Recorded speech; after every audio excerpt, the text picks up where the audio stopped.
আমি প্রতিনিয়ত আমাদের চোখের সামনে যে মানুষগুলো মারা যাচ্ছে, তারা কেউ নিজের থেকে মরতে চায় নাই, কিন্তু কেউ থাকতেও পারে নাই।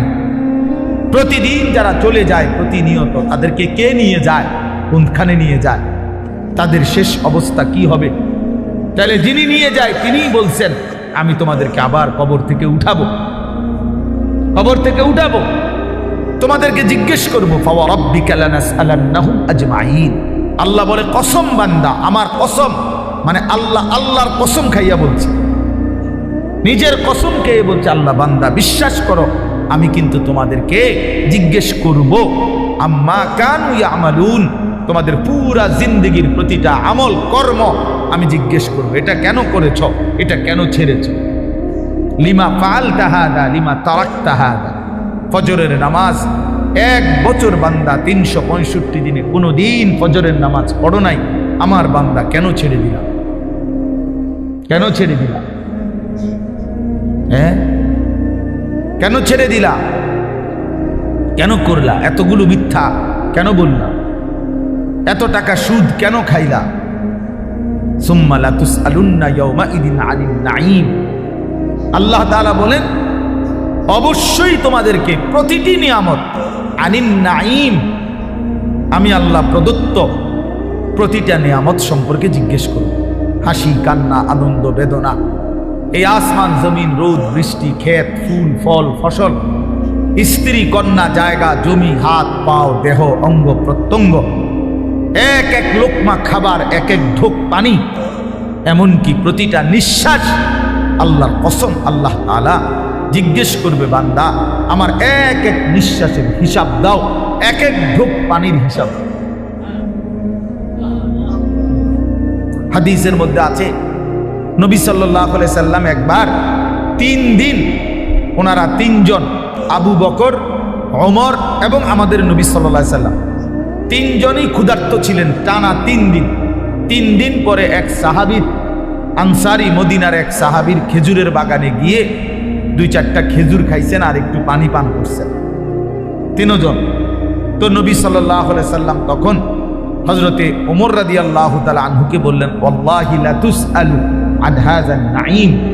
ওমর, আল্লাহর কসম, এই যে খেজুর আর পানি খাইলা, এইটার ব্যাপারে হাসরের দিন তোমাকে আল্লাহ জিজ্ঞেস করবে, ওমর এটুকুর হক কি আদায় করছে? আজকের এই 3 দিন ক্ষুধার্ত থাকার পরের এই 1 ঢোক পানি আর এই 2টা খেজুরের হিসাব দিতে হবে। কিতাবে আছে, হযরত ওমর রাদিয়াল্লাহু তাআলা আনহু অবাক হয়ে গেছেন, ইয়া রাসূলুল্লাহ, কি বলে, ক্ষুধার্ত অবস্থায় 3 দিন পরে 2টা খেজুর খাইলাম আর একটু পানি পান করলাম, এটারও হিসাব দিতে হবে? আল্লাহ নবী বলেন, ওয়াল্লাহি লা তুসআল, আল্লাহর কসম হিসাব লা তুসআল, জিজ্ঞেস করা। তাহলে এই পর্যন্ত 3 বেলা ভাত খাইছেন কয়দিন? মন মতো পানি পান করছেন কয়দিন? কত আইটেমের ফল ফলাদি খাইছেন কতদিন? বলেন।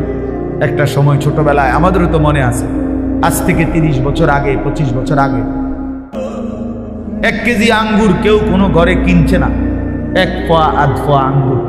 অসুস্থ রুগী, আমার তো মনে আছে ছোটবেলায় আমার আব্বাই শুধু দেখতাম মালটা খাইতো, আব্বা অসুস্থ ছিল, আমরা তাকায় তাকায় থাকতাম। 1-8 পিস যদি কখনো দিত আব্বা মায়া করে, তো এতটুকু হইতে পারত, নাই তো স্বাভাবিকভাবে আমাদের জন্য আনছে, এমন ছিল না, এমনই ছিল 30 বছর আগে, এমনই ছিল। আঙ্গুর 100 গ্রাম 200 গ্রাম, হ্যাঁ, হাসপাতালে রুগী, হাসপাতালে তো ওই রুগীর জন্য পথ্য হিসাবে 100 গ্রাম আঙ্গুর কি নিয়ে গেছে, এমন না? কি বলেন চাচারা, এটা তো ছিল।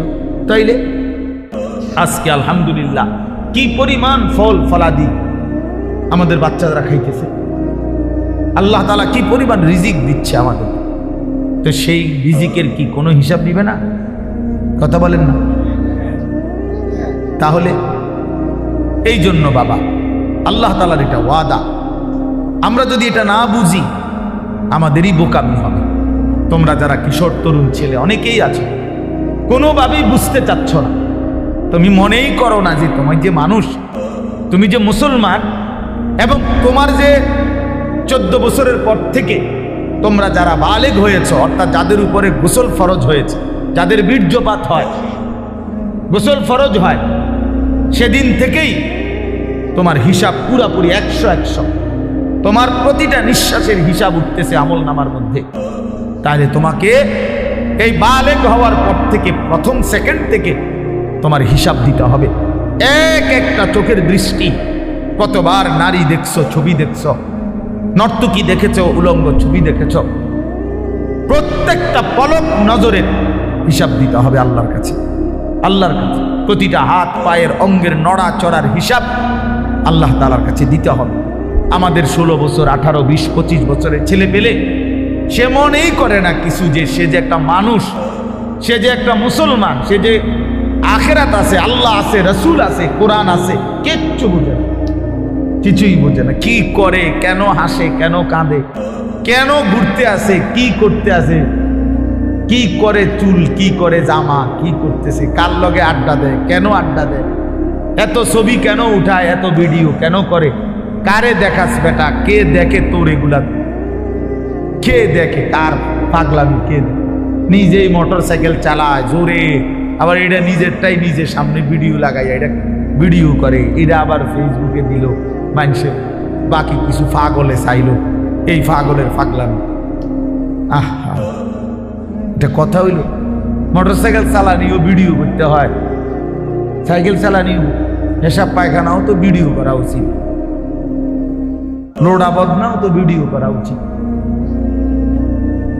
আহা, এত ফালতু একজন সুস্থ স্বাভাবিক মানুষের জীবন হতে পারে না, যাকে আল্লাহ তাআলা ন্যূনতম আকল দিয়েছেন। হ্যাঁ, কাউকে আল্লাহ তাআলার যখন লানত হয়, আমি এই জন্য প্রায় বলি, কারো উপরে যখন আল্লাহর লানত বর্ষণ হয়, তো আল্লাহ তাআলা তার স্বাভাবিক আকল সরায় দেন।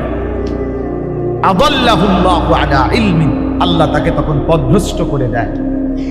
ওয়া খাতামা আলা সামঈহি ওয়া কলবি, আল্লাহ তাআলা তার কানে এবং অন্তরে মোহর মেরে দেয়। ওয়া জাআলা আলা বাসারিহি গিশাওয়া, আল্লাহ তার চোখের সামনে পর্দা ফেলে দেয়।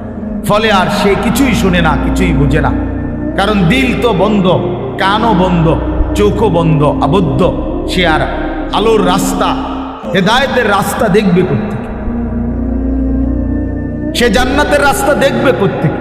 সে ডানে বামে যেদিকেই তাকায় তখন নারী দেখে, ছবি দেখে। সে যখনই হাঁটে চলে তো ছাতের কিছু অসৎ বন্ধু, চরিত্রহীন কিছু লম্পট, এগুলো সারাক্ষণ কোনো মেয়ের কথা, নারীর কথা, উলঙ্গ কথা, অশ্লীল কথা, গালি গালাজ, একটা আরেকটারে লাথি মারে, একটা আরেকটারে ধাক্কা মারে, একটা আরেকটারে দায়িত্ব ধরে। হ্যাঁ, এই এই নাহলে বিশ্রী কুকুর বিড়ালও যে কথা বলে না, জন্তু জানোয়ারও যে কথা বলে না, এমন হাইওয়ান জানোয়ারের মতো কথাবার্তা বলে। নারী, ছবি, অশ্লীল উলঙ্গপনা, অশালীন অঙ্গভঙ্গি, খালাস। এভাবেই দিন শেষ, বাদকতগুলো খাইছে, আবার জানোয়ার ঘুমায় গেছে। ভোর হইলে আবার জানোয়ার উঠছে। না এশার নামাজ, না ফজরের নামাজ, না জোহরের নামাজ, না আসরের নামাজ, কোনো নামাজের কোনো খবরই নাই। কারণ জানোয়ারের আবার নামাজ কি, কুকুরের আবার নামাজ কি, শুকরের আবার নামাজ কি, কুত্তা বিলের আবার নামাজ কি, জন্তু জানোয়ারের আবার সেজদা কি? বুঝেন নাই কথা? অতটি সিদ্ধান্ত নিছে যে আমি মানুষ হব না, আমি হব জানোয়ার, আমি হব কুকুর বিড়াল, আমি হব রাস্তার পশু। অতএব রাস্তার পশুর যেমন কোনো আল্লাহ নাই, বন্দিগি নাই, ইবাদত নাই, আমারও নাই, আমারও না, আমারও না। এই জন্য ছেলেরা, বাবারা, ছেলেদের দায়িত্ব তোমরা নিজেকে নিয়ে ভাবা, কি করছো? বাবাদের দায়িত্ব আপনাদের ভাবা, আপনারা আপনাদের সন্তান গড়তেছেন নাকি কি করতেছেন? সন্তানরে কি করলেন? আপনি তো সংসার করছেন কইলেন, আমি তো সব সময় প্রতিদিন বলি যে সংসার বলতে কি বুঝলেন? আপনি যে কইলেন আমি আজকে 30 বছর সংসার করলাম, কিতা? খাট পালং সোফা ফার্নিচারেরই সংসার কয় না বউ বাচ্চারে কয় সংসার? একটা মানুষ যদি বলে যে আমি পরিবার নিয়ে এনে বেড়াইতে আইছি, তো পরিবার নিয়ে বেড়াইতে আইলে এ কথা বললে তার মানে খাট সোফা টোফা বেটার ঘরের ফার্নিচার এটি লই আইছে বেড়াইতে নাকি? কি কি নিয়ে আইছে? বউ বাচ্চা নিয়ে আইছে, এই না কথা বুঝায়? তাইলে সংসার বলে বউ বাচ্চারে, পরিবার বলে বউ বাচ্চারে, এই মানুষগুলোর এক সংসার বলে। খাট পালং রে কি বলেন, এগুলো তো বদলায় যায়। এগুলো তো আমনের আমলও আপনি চেয়ার বদলাইছেন, বদনা বদলাইছেন, বালতি বদলাইছেন। আমনের নিজের আমলও তো আপনি 40 বছরের ভিতরে কত আসবাব বদলাইছেন না। আগেরটা পুরান, সুন্দর লাগে না, মডেল নতুন করে কিনছে। তো এগুলো তো কিচ্ছু না, মানুষগুলো হলো আমার সংসার। তাহলে আমার ছেলে মেয়ে নামাজ পড়ে না, পর্দা করে না, আল্লাহর নাম জানে না, কোরআন শরীফ পড়তে জানে না, বউ পর্দা করে না, রাস্তার লগে পুকুর বেড়ি গোসল করে, তামাম মানুষ চাইয়াতায়।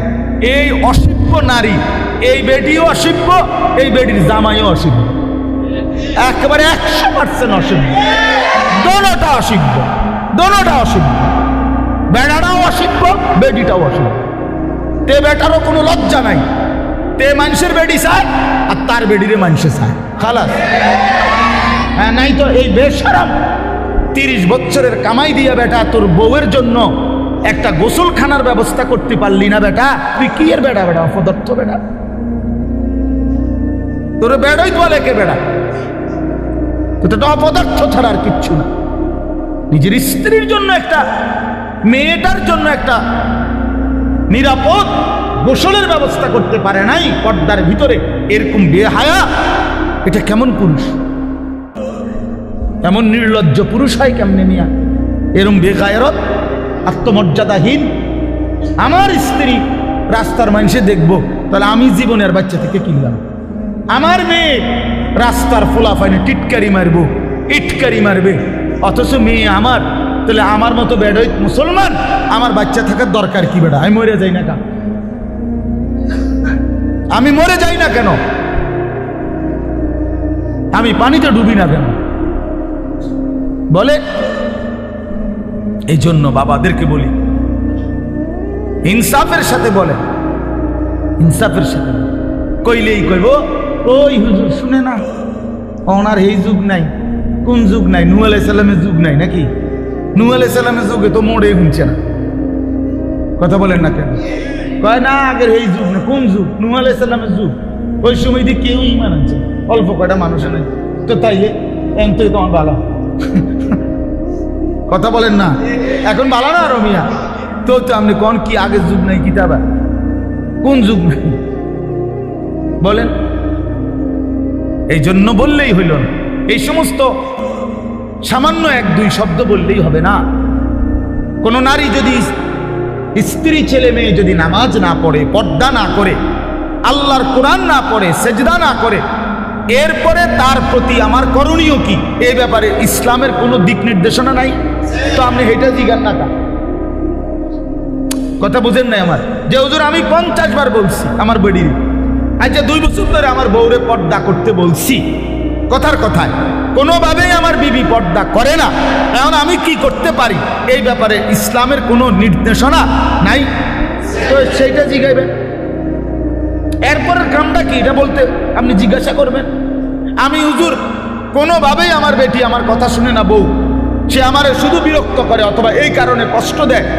তো আপনি তালাক দিবার আগে আপনি আগে জিজ্ঞাসা করেন যে হুজুর আর কোনো উপায় আছে কিনা, আর কোনো ফর্মুলা আছে কিনা ইসলামে? না, কইয়ে লাভ দিয়ে উঠতেই একেবারে 19 থেকে 20 হইলেই একটা ফাল মাইরে 3 তালাক দিয়ে ফেলে, একবার সব 3 তালাক।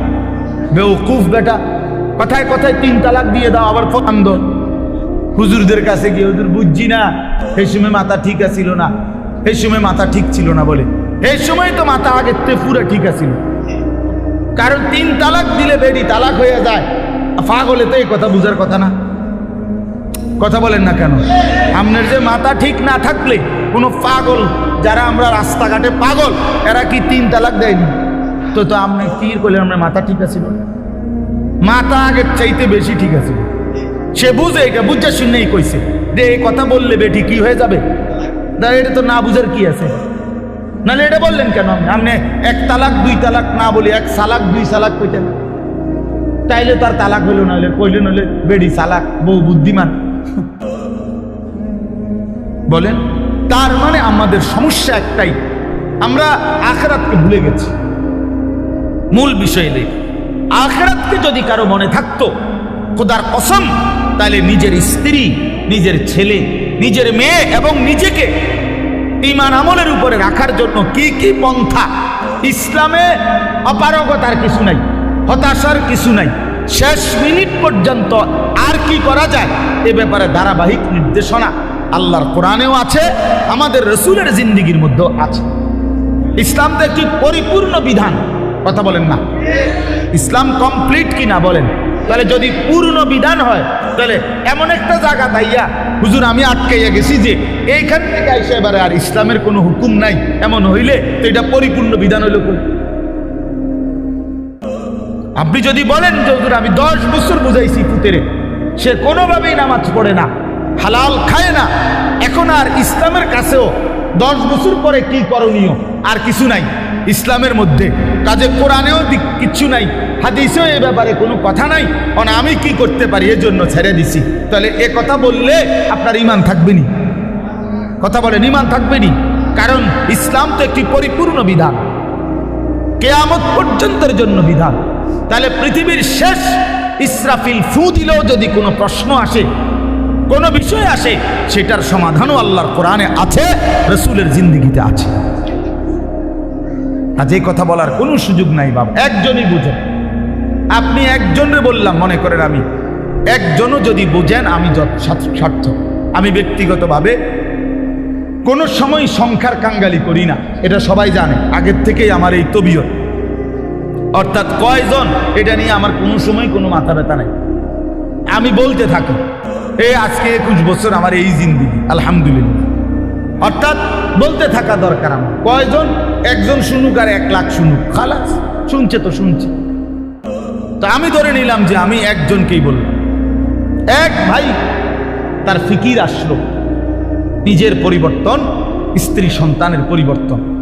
প্রিয় বাপ, প্রিয় ভাই, এটা এই এক কথাটাই মনে রাখেন, নিজের সংশোধন, নিজের স্ত্রী সন্তানের সংশোধন, ঈমান আমল, আখিরাত, স্ত্রী বউ বাচ্চা এবং নিজের অজু গোসল নামাজ রোজা, হালাল হারাম পাক না পাক, খোদার কসম এইটা নজর রাখা, এটাকে 1 নাম্বার প্রায়োরিটি, প্রাধান্য দেওয়া, এটাই মোমেনের পরিচয়, এটাই মোমেনের ডিউটি। আমার বউ বাচ্চার নামাজ আগে, বাদ পরে। আমার বউ বাচ্চার পর্দা আগে, এরপরে দুনিয়া। মনে করেন আমার বেরিয়ে আমার বউয়ের লগে থেকে যদি বালতিটা কিনতো ভালো হইতো, ভালো চয়েস করতে পারতো, আমি মনে করলাম, কিন্তু পর্দার খেলাফ হবে, দরকার নাই, বালতি একটু কম সুন্দর হোক, তারপরও বিবির পর্দা হেফাজত। তার মানে মোমেনের ফিকির থাকবে আগে কি দিন, আগে কি বলেন না, আগে দিন, আগে দিন। ছেড়ে দিছেন আপনারা, যার কারণে ছেলে পেলে লাওয়ারিসের মতো হয়ে গেছে। আহা, মুসলমান ছেলে বাপ মার পরিচয় ভুলে গেছে। কিসের বাপ মা? যার চুল বেঈমানের মতো, তার আবার বাপ মা কিসের? বলেন, একটা ছেলেকে জিজ্ঞেস করেন, এই যে ছেলে তোমরা বলো বাবা, তোমার কে তোমার বাবা? তোমার বাবা মুসলমান না ইহুদি? বলো তুমি। তাইলে তাহলে তুমি এই চুল রাখলা কেন? বলো, কোন জানোয়ারের চুল রাখলা? কোন বেঈমানের চুল রাখলা? কোন কাফেরের চুল রাখলা? বলো, বলো, বেটকি দিয়ে উড়ায় দাও একটা কথা বললেই। হ্যাঁ বলো, কার চুল রাখছো? তোমার বাবা মুসলমান, তো তুমি বেঈমান পছন্দ হইল কেন? কাফের বেঈমান তোমার পছন্দ হইল কেন? বলেন। মূল কথা হইল পারিবারিক কোনো বন্ধন নাই, বাবা আমার এই ফিকিরে নাই যে আমার ছেলে মেয়ের ঈমান আমল হইল আমার দায়িত্ব, এইটা বুঝেই না। মনে করে ভাত তরকারি, মনে করে বাজার সদাই, আমি কামাই করে দিছি, খালাস না রে বাবা, এটা কথা না। আমরা মুসলমান, আমাদের প্রথম ডিউটি আমার নিজের ঈমান আমল, আমার ডিউটি, দ্বিতীয় ডিউটি আমার স্ত্রী সন্তানের ঈমান আমল। কু আনফুসাকুম, এই 1 নাম্বার। 2 নাম্বার, ওয়া আহলিকুম, পরিবারকে বাঁচাও। প্রথমে নিজেকে বাঁচাও জাহান্নাম থেকে, 2 নাম্বারে পরিবারকে বাঁচাও জাহান্নাম থেকে, 3 নাম্বার ওয়া আনদির আশিরাতাকাল আকরাবিন, আল্লাহ বলছে নিজের আত্মীয় স্বজন, নিকট আত্মীয় যারা, তাদেরকে বাঁচাও জাহান্নাম থেকে। 4 নাম্বার লিতুনদিরা উম্মাল কুরা ওয়া মান হাওলাহা, নিজ এলাকা যেটুকু, এই এলাকা এবং তার আশপাশের মানুষদেরকে আল্লাহর ভয়, আখিরাতের ভয় দেখাও। এই 4 নাম্বার। 5 নাম্বার, কুনতুম খায়রা উম্মাতিন উখরিজাত লিন-নাস তা'মুরুনা বিল মা'রুফ ওয়া তানহাউনা আনিল মুনকার। এবার চেষ্টা করো সারা পৃথিবীর বিশ্ব মানবতাকে, সমস্ত মানুষকে আল্লাহর দিকে ফেরাবার চেষ্টা করো। খালাস, ইসলামের এই 5টা আমার দায়িত্ব, বন্টন করে দিছে কোরআন। 5টাই কোরআনের আয়াত। 1 নাম্বার, নিজেকে বাঁচাও। 2 নাম্বার, বউ বাচ্চাকে বাঁচাও। 3 নাম্বার, আত্মীয় স্বজনকে বাঁচাও। 4 নাম্বারে নিজ গ্রাম মহল্লা এবং আশপাশের মানুষকে বাঁচাও। 5 নাম্বার, সারা পৃথিবীর মানুষের ফিকির করো, সারা পৃথিবীকে বাঁচাবার চেষ্টা করো, চেষ্টা করো, সারা উম্মতে মুসলিমাকে বাঁচাবার চেষ্টা করো। আল্লাহ নবী সাল্লাল্লাহু আলাইহি সাল্লাম ফজরের নামাজের ওয়াক্ত হলে মা ফাতেমার ঘরে মেয়ে ওনার ঘরের কামরায় গিয়ে ওনারে উঠাইতেন। ফজরের ওয়াক্ত নবী সাল্লাল্লাহু আলাইহি সাল্লামের চাচা আব্বাস ওনারে গিয়ে উঠাইতেন। নবীজির ফুফি সাফিয়া, ফুফু আর কি, ফুফু ওনারে গিয়ে উঠাইতেন আর ডাক দিয়ে বলতেন, আনকিজি নাফসাকে মিনান নার। হে চাচা, হে ফুফি, জাহান্নামের আগুন থেকে নিজেকে বাঁচান। ফাইন্নী লা উগনি আনকি মিনাল্লাহি শাইআন। বলতেন ফুফু, চাচা, আল্লাহর কসম। মেয়ে ফাতেমাকে বলতেন, ফাতেমা, আমি তোমারে মুহাম্মদের মেয়ে বললে, মুহাম্মদের চাচা এ কথা বললে, মুহাম্মদের ফুফু বললে আমি হাসরের ময়দানে কোনো উপকার করতে পারবো না। নিজের ঈমান, নিজের সেজদা, নিজের তাকওয়া এটা দেখাইয়া হাসরের ময়দানে মুক্তি। মুহাম্মদের স্বাস্থ্য ভাই কইলে হইতো না। নাউজুবিল্লাহ। নবী পাকের মেয়ে বললে হবে না, নবী পাকের চাচা বললে হবে না।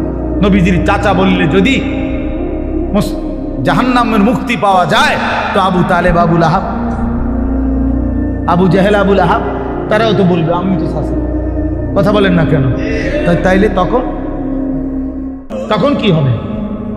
এজন্য নবী বলছেন, না না, আত্মীয়তার পরিচয় হবে না, ঈমান আমলের পরিচয়। ফাইযা নুফিখা ফিস-সূর ফালা আনসাবা বাইনাহুম ইয়াওমাইদিন। আল্লাহ বলেন, হাসরের মাঠ যখন কায়েম হবে, কেউ কাউকে কোনো আত্মীয়তার নসব মানে কি? আত্মীয়তা, বংশের কোনো পরিচয় হবে না। ওয়ালা ইয়াতাসাআলুন, কেউ কাউকে ভালো মন্দ জিজ্ঞেসও করবে না। ভাইজান, কোনো কষ্ট হইতেছে কিনা চাচা? বসতে কোনো অসুবিধা হইতেছে? না না, এখানে কথা কই না, হাসরের ময়দানে। বুঝেন নাই? এখন না আমরা জিগাই যে ভাই সাহেব কোনো একটু আরামসে বসেন বা ওনার একটা চেয়ার দেন, ঠিক আছে না চাচা যান মুরব্বী, ওনার একটু আগে বাইর হইতে দেন ওনার, আমরা এরকম বলি কি না বলেন? তো আল্লাহ তাআলা বলেন, কিয়ামতের দিন ওয়ালা ইয়াতাসাআলুন, কেউ কাউকে একটি শব্দ জিজ্ঞেস করবে না তো কষ্ট হচ্ছে কিনা। না না, লিকুল্লি ইমরিইম মিনহুম ইয়াওমাইদিন শা'নুন ইউগনি। আল্লাহ বলেন, প্রত্যেকেই নিজেকে নিয়েই ব্যস্ত থাকবে। ইয়াওয়াদ্দুল মুজরিমু লাউ ইয়াফতাদি মিন আযাবি ইয়াওমাইদিন বিবানি ওয়া সাহিবাতিহি ওয়া আখিহি ওয়া ফাসিলাতিহি আল্লাতী তু'যি ওয়া মান ফিল আরদি জামিআ সুম্মা ইউনজি। বড় সাংঘাতিক আয়াত এটা।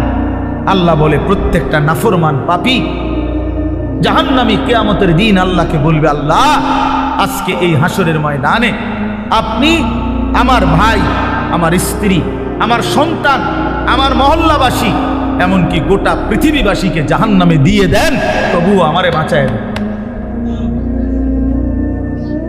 ওয়ামান ফিল আরদি জামিআ, প্রয়োজনে জমিনের সমস্ত মানুষকে জাহান্নামে দেন। সুম্মা ইউনজি, তবু আমারে বাঁচিয়ে দেন। এমন আগুন আমি সইতে পারবো না মাওলা। কারণ কোরআন শরীফে আছে যে সরাসরি হাসরবাসী আখিরাতে হাসরের মাঠে ফেরেশতারা জাহান্নামকে টেনে আনবে। ওয়াজিআ ইয়াওমাইদিন বিজাহান্নাম, জাহান্নামকে 2 চোখে দেখবে মানুষ। এই দেখেই তখন প্রতিটা নাফরমান বলবে, মাওলা, এমন ভয়ানক আগুন যেটা ধাউ ধাউ করে জ্বলতেছে, তীব্র জাহান্নামের গর্জন, টকবক করতেছে আগুন। আল্লাহ নবী বলবেন, জাহান্নামের বিকট গর্জনে গোটা হাসরের ময়দানের ইমানদার নাফরমান, আরে নবী, আউলিয়া, সিদ্দিক পর্যন্ত চিৎকার দিয়া বলবে, ইয়া রব্বি নফসি নফসি।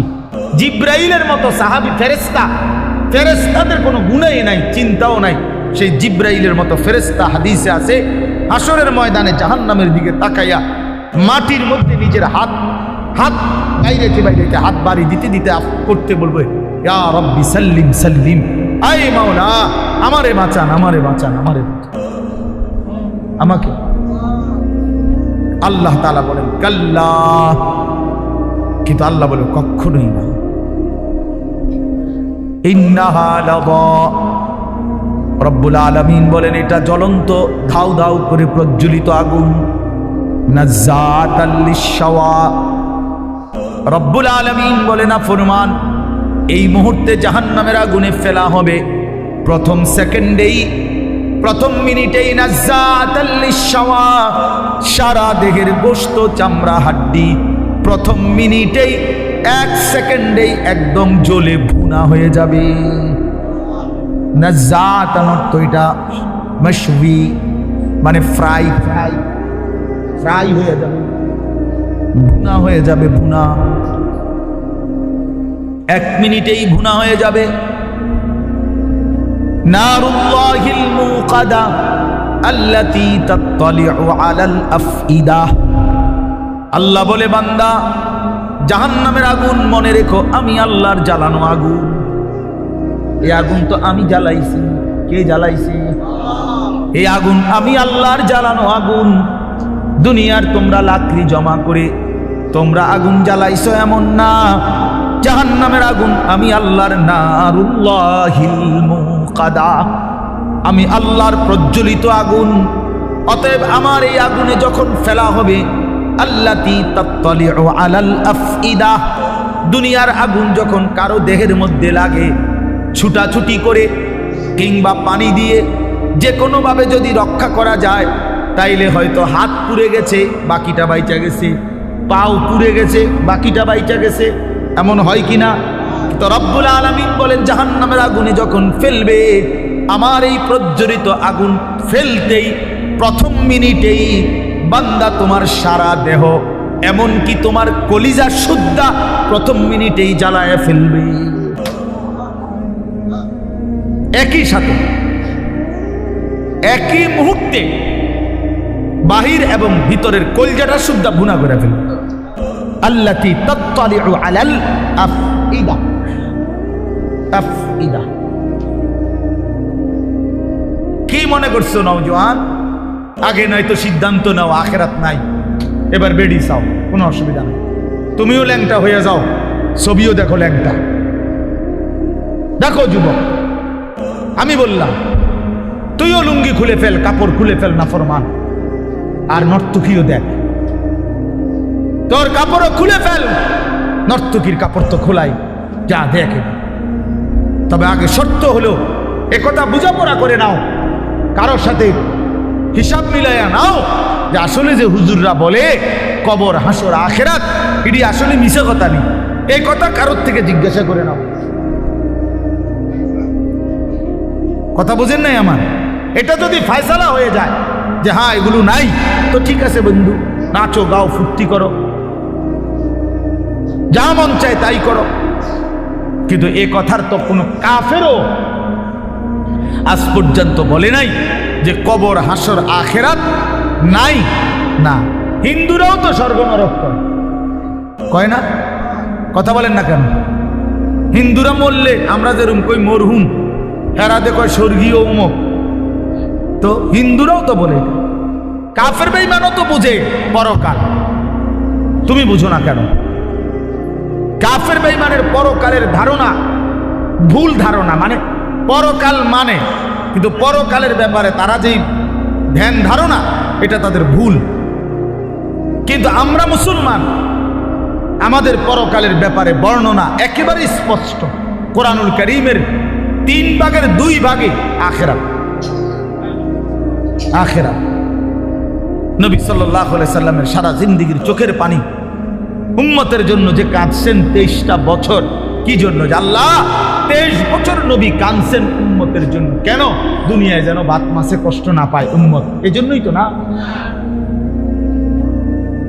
কথা বলে, উম্মত যেন বাতে মাসে কষ্ট না পায়, দুনিয়ায় বউ বাচ্চা লইয়া যেন সুখে চলতে পারে, এই জন্যই তো নবীর 23 বছরের চোখের পানি, নাকি?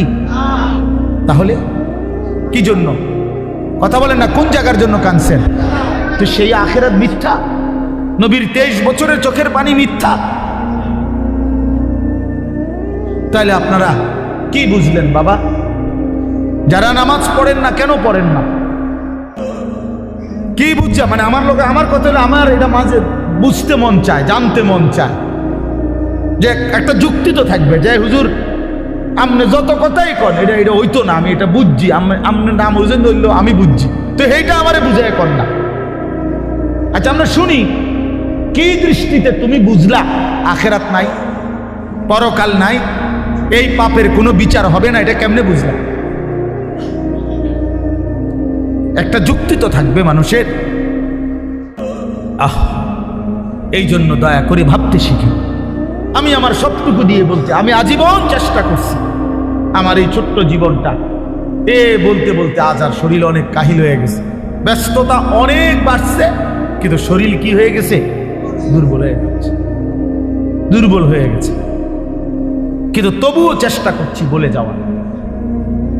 অর্থ হইলে কথা বলা বাবা, আখেরাত সত্য, কবর সত্য, হাসর সত্য। প্রিয় বন্ধু, নষ্ট হইও না।